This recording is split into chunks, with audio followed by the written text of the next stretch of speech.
ज़रूर सुनिए आप लोग। स्टार्ट करते हैं। देखो, अर्जन क्या होता है? अर्जन एक ऐसी शिक्षा है, एक ऐसा माध्यम है जो घर और परिवार के द्वारा पाया जाता है। पूछेगा भाषा शिक्षण में कि बच्चे का प्रारंभिक प्रक्रिया क्या होता है, तो प्रारंभिक प्रक्रिया माता पिता के द्वारा अर्जन होता है। जब वो अर्जन को जान जाता है तब वो घर परिवार से हट के आगे बढ़ने का प्रयास करता है। और प्राथमिकता में माता पिता, परिवार, पड़ोस भी आता है। पड़ोस जो होता है वो प्राथमिक और गौण दोनों होता है। ध्यान रखेंगे, प्राथमिक और गौण दोनों में आता है पड़ोस। अब जब अर्जन होता है तो अधिगम प्रारंभ होता है। जहाँ अर्जन का समापन होता है वहीं पे अधिगम का प्रारंभ होता है। अधिगम का अर्थ होता है सीखना। और व्यक्ति कब तक सीखता है? तो व्यक्ति जीवन भर सीखता है। जीवन प्रयत्न चलने वाली प्रक्रिया को अधिगम कहते हैं, क्योंकि हम कुछ ना कुछ अपने जीवन में बदलाव करते हैं, कुछ ना कुछ अपने जीवन में सीखते हैं। और यह सीखने का प्रक्रिया अर्जन के बाद ही प्रारंभ होता है। पहला पॉइंट खत्म। अब ध्यान रखेंगे, जहाँ अधिगम होगा वह आपके व्यवहार में बदलाव होगा। भाई, मानव हैं हम लोग, मनुष्य हैं हम लोग, तो हमारे में बदलाव ज़रूरी है। भाई, आज आप में कुछ दूसरा स्वभाव है, कल आपका स्वभाव दूसरा होगा, परसों आपका स्वभाव दूसरा होगा। क्योंकि जैसे जैसे आप पे लोड आता जाएगा, जैसे जैसे आप व्यवहारिक होते जाएंगे, वैसे वैसे आपका अधिगम, आपका व्यवहार दोनों बदलना उचित है। पहला क्वेश्चन पूछेगा, भाषा प्रक्रिया का प्रारंभ कहाँ से होता है? तो अर्जन से होता है। अंत कहाँ से होता है? अधिगम से होता है। बच्चा भाषा किस भाषा में सीखना प्रारंभ करता है? मातृभाषा में सीखना प्रारंभ करता है।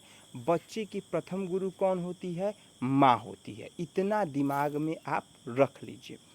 जब बच्चे की बात करते हैं तो सुनना, पढ़ना, लिखना, बोलना, ये जो होता है अंतः क्रिया होता है, क्रमबद्ध नहीं, अंतः क्रिया होता है। भाई, जब तक आप किसी चीज़ को अंतः क्रम नहीं करेंगे तब तक वह प्रक्रिया नहीं आएगा। ये ज़रूरी नहीं है कि जो सुन रहा है वो लिख ले, जो ज़रूरी नहीं है सुन रहा है बोल दे, जो सुन रहा है पढ़ ले, ये ज़रूरी नहीं है। लेकिन यह ज़रूरी है कि यह सब एक अंतः प्रक्रिया में चलेगा, जो अंतः प्रक्रिया के ही द्वारा बच्चा आगे सीखेगा। क्लियर हो गया? जब हम भाषा विकास की बात करते हैं तो भाषा विकास का सिद्धांत चोम्स्की ने दिया था। जब बच्चे को हिंदी सिखाया जाता है तो बच्चे को हिंदी कैसे सिखाना चाहिए? तो बच्चे को हिंदी मातृभाषा और चित्र के द्वारा बच्चे को ज्ञान देना चाहिए। जब तक बच्चा, मान लो एप्पल है, बच्चा एप्पल तो बोल रहा है, बच्चा सेव तो बोल रहा है, लेकिन वह ज्ञान कैसे होना चाहिए? वह ज्ञान सेव का पेड़ दिखा के, सेव का फल दिखा के उसे ज्ञान देना चाहिए। जब वह फल को देखेगा, उस चित्र को देखेगा, वो भ्रमण से ज्ञान प्राप्त करेगा, तो उसका ज्ञान कहीं ना कहीं वह ज्ञान अस्थायी हो जाएगा। और जब तक वह इतनी चीज़ों को नहीं ध्यान में रखेगा तब तक उसका ज्ञान अस्थायी नहीं होगा। इसीलिए कहा जाता है, हमें अस्थायी ज्ञान प्राप्त करने के लिए चित्रक ज़रूरी है, भ्रमण ज़रूरी है, बातचीत ज़रूरी है, व्यवहार ज़रूरी है। इतना ध्यान रखेंगे। और यह सभी प्रक्रिया कहीं ना कहीं अंतः संबंध के द्वारा होती है। इतना हो गया। जब बच्चा पैदा होता है तो बच्चा पैदा होने से तुरंत भाषा नहीं सीखता है, उसके संज्ञान में आता है और वह संज्ञान के द्वारा भाषा को बोलता है। बच्चा पानी को मम बोलता है। मम इसलिए बोलता है कि वह मम को देखकर ही वह जान लेता है ये पानी है। ध्यान रखेंगे, बच्चा सीखता कैसा है? तो बच्चा वह जो है वो दूसरे को देख के वह ज्ञान को दोहराता है, अनुकरण करता है, और उसी अनुकरण की प्रक्रिया के द्वारा वह सीखने लगता है। जब तक बालक अनुकरण नहीं करेगा तब तक बालक सीख नहीं पाएगा। अब ध्यान रखेंगे, अनुकरण किस प्रकार से प्रारंभ हो जाता है? जब बच्चा 4 से 6 महीना में आ जाता है तो वह धीरे धीरे अनुकरण प्रारंभ कर लेता है। जब माँ की गोद को देख लेता है, जान जाता है तो अनुकरण करना प्रारंभ कर लेता है। अभी बच्चे के पास आप दूध का बोतल ले जाएँगे तो उसका मुँह चलने लगेगा, वह भी एक अनुकरण प्रक्रिया है। ये क्वेश्चन पूछेगा, बच्चे का मुँह का चलना यह अनुकरण प्रक्रिया में है। ध्यान रखेंगे मेरे प्यारे बच्चों, और सभी लोग ऑडियो सुनते जाएँगे। सभी भाषा शिक्षण, सभी जो भी पॉइंट है सीटेट से है, हर सब्जेक्ट को लेकर। जब बच्चा सीख लेता है, जान लेता है, तब वह गौण रूप में जाता है और गौण रूप में विद्यालय से ज्ञान जानता है। बच्चे की दूसरी माँ उसकी अध्यापक या अध्यापिका होती हैं। ध्यान रखेंगे, अध्यापक और अध्यापिका दोनों आएगा। ध्यान रखेंगे, अध्यापक या अध्यापिका होती है।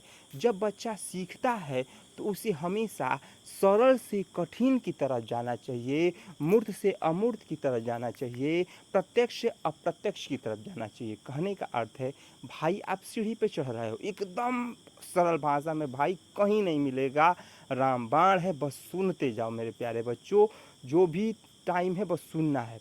भाई जब सरल सीखोगे तभी ना कठिन चलोगे भाई। आप साइकिल चलाते तो क्या तुरंत गद्दी सीख लेते हो?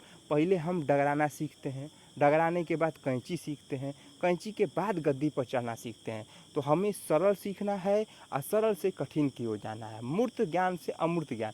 भाई हम देखेंगे, जब प्रत्यक्ष ज्ञान होगा तभी ना अप्रत्यक्ष ज्ञान होगा रे प्रभु भैया। जब प्रत्यक्ष ज्ञान नहीं होगा तो अप्रत्यक्ष ज्ञान भी नहीं होगा। हमें मूर्त ज्ञान के बाद ही अमूर्त ज्ञान में जाना है, हमें प्रत्यक्ष ज्ञान के बाद ही अप्रत्यक्ष ज्ञान में जाना है, हमें मूर्त ज्ञान के बाद ही अमूर्त ज्ञान में जाना है। जब हम चीज़ों को सीख लिए, चीज़ों को देख लिए, सरल सीख लिए, अब कठिन सीखेंगे, प्रत्यक्ष सीख लिए, अप्रत्यक्ष सीखेंगे, मूर्त सीख लिए, अमूर्त सीखेंगे। ध्यान रखने वाली बातें हैं, सभी चीज़ों को ध्यान रखेंगे। जब बच्चा भाषा बोलता है तो पहले अटक अटक के बोलता है, धीरे धीरे उसकी भाषा शुद्ध रूपी हो जाती है। जब बच्चे को अध्यापिका या अध्यापक पढ़ाते हैं क से कबूतर, तो उन्हें कैसे पढ़ाना चाहिए? तो कबूतर दिखा से क से बताना चाहिए। ये पूछेगा, चित्र को दिखा के ही क बताना चाहिए, जिसके द्वारा उसका ज्ञान भी अस्थायी रूप से हो जाए। ख से खरगोश बताएगा तो पहले खरगोश दिखा के ही खरगोश बताना चाहिए, जिसके द्वारा उसका ज्ञान क्या होना चाहिए? अस्थायी हो जाना चाहिए। जब बच्चे को ज्ञान रूपी ज्ञान जब ज्ञान प्रारंभ हो जाता है, वह धीरे धीरे वह मूर्त से अमूर्त भी सोचने लगता है या जानने लगता है। वनडूरा साहब ने कहा था कि जब बच्चा समाज में आता है तो सामाजिक अधिगम के द्वारा उसका भाषा, उसका सोच आने लगता है। कुछ मनोवैज्ञानिकों ने कहा कि बच्चे को समाज में फेंक दीजिए और वह समाज के हिसाब से अपने को ढाल लेगा। ठीक है, तो इसीलिए कहा गया था, वाटसन साहब ने कहा था, मुझे एक बालक दे दो, मुझे एक नवजात शिशु दे दो, मैं उसे चोर, इंजीनियर, आईएएस, पीसीएस कुछ भी बना सकता हूँ। वाटसन साहब का एक कथन है।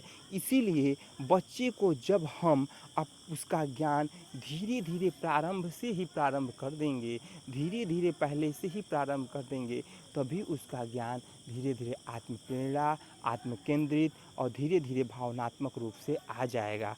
अन्यथा उसका ज्ञान भावनात्मक रूप से नहीं आएगा। क्लियर हो गया?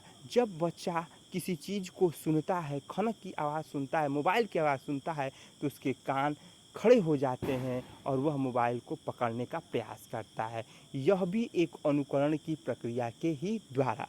वह देखता है कि जब भी मम्मी के पास या पापा के पास फ़ोन बजता है तो पापा तुरंत मोबाइल उठा के बात करते हैं। तो वह प्रक्रिया उसको देख देख के ज्ञान आ गया कि मोबाइल बज रहा है, या टीवी बज रहा है, या यह गाना बज रहा है। एकदम प्रक्रिया को ध्यान रखेंगे आप लोग।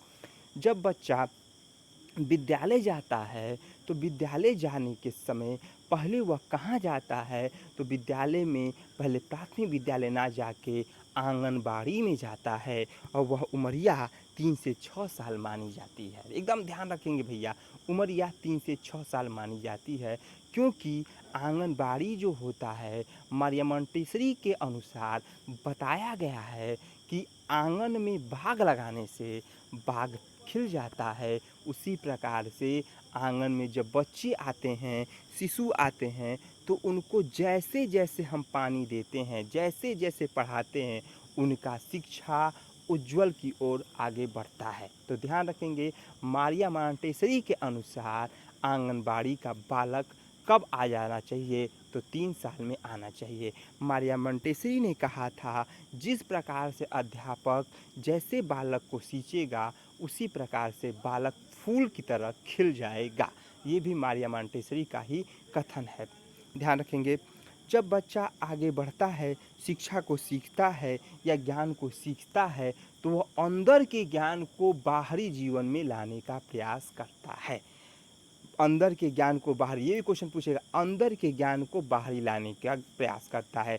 पूर्व ज्ञान को अध्यापक जब भी पढ़ाता है, तो उसे बच्चे को किस प्रकार पढ़ाना चाहिए, तो अध्यापक जब भी बालक को पढ़ाता है, तो उसे पूर्व ज्ञान को जोड़ के नए ज्ञान को बताना चाहिए, जिस प्रकार से बच्चा आगे बढ़ेगा। जब तक वह बच्चा जब तक वह अध्यापक बच्चे का पूर्व ज्ञान नहीं जानेगा, तब तक वह नए ज्ञान से नहीं जोड़ेगा, और नए ज्ञान से नहीं जोड़ेगा तो बालक का अस्थाई ज्ञान नहीं आएगा। एकदम रट लो मेरे प्यारे दोस्तों, सुन लो। नेक्स्ट पॉइंट ध्यान रखेंगे। अब ध्यान रखेंगे, जैसे जैसे अधिगम हुआ, जैसे जैसे अर्जन हुआ, जैसे जैसे सामाजिकता हुआ, यह सब अंतः संबंध के द्वारा बालक सीखने लगा। बालक की प्रशंसा करनी चाहिए, लेकिन एक ही बालक की बार बार प्रशंसा करने से बालक में हीनता की भावना भी आ जाती है। जिस प्रकार से कई भाई बहन हैं और एक ही माता पिता एक ही बालक की बार बार बड़ाई करे, तो दूसरे बालक में भी हीनता आ जाती है। इसीलिए प्रशंसा करना भी ज़रूरी है, लेकिन प्रशंसा समय के अनुसार और अनुशासन के अनुसार, निष्ठा के अनुसार करना चाहिए। ये ध्यान रखेंगे, अनुशासन निष्ठा के अनुसार करना चाहिए। बालक को पुरस्कार भी देना चाहिए, लेकिन बार बार एक ही बालक को बार बार पुरस्कार नहीं देना चाहिए। पुरस्कार देने से बालक में उत्साह, जागरूकता और जिज्ञासा उत्पन्न होती है, लेकिन जब हम एक ही बालक को ये बार बार पुरस्कार देंगे, तो वह पुरस्कार लालच की भावना में बदल जाती है। क्वेश्चन ध्यान रखेंगे, आंसर ध्यान रखेंगे। पुरस्कार को बार बार देने से किस प्रकार की भावना उत्पन्न हो जाती है, तो ध्यान रखेंगे, लालच की भावना उत्पन्न हो जाती है। बालक को शारीरिक दंड देना चाहिए उसकी क्षमता के अनुसार, लेकिन मानसिक दंड कभी नहीं देना चाहिए। मानसिक दंड के द्वारा उसमें क्या आ जाता है, तो उसमें पठार आ जाता है। पठार आने से कुंठा आ जाता है। पठार का अर्थ होता है, एकदम ध्यान रखेंगे मेरे बच्चों, पठार का अर्थ होता है अधिगम का रुकावट हो जाना। कहने का अर्थ है, आप पढ़ते रहे पढ़ते रहे पढ़ते रहे, आप 20 साल तक पढ़े, 25 साल तक पढ़े, 30 साल तक पढ़े, भाई ये बताओ नौकरिया नहीं पाओगे, तो माँ बाप भी पूछे न, ये भैया इलाहाबाद में क्या करत हुआ, है ना भैया, क्योंकि आपका अधिगम नहीं दिख रहा है, और जो दिखता है ना गुरु, वही बिकता है। तो कहने का अर्थ यह है कि हमें पठार आने से ही पहले हमें अपने लक्ष्य की प्राप्ति कर लेनी है, क्योंकि पठार आ जाएगा तो अधिगम वहीं पर रुक जाएगा, अधिगम का वहीं पर रुकावट हो जाएगा। तो आज के लिए इतना ही, और ज़रूर बताइए कैसा लगा आप लोग को ये ऑडियो। हम ऑडियो इसलिए देते हैं दोस्त कि बस सुनो और आंसर पकड़ो। इसमें हिंदी शिक्षण, मनोविज्ञान शिक्षण दोनों था। अगला वीडियो पर्यावरण शिक्षण और आपका मनोविज्ञान शिक्षण। जय हिंद, जय भारत।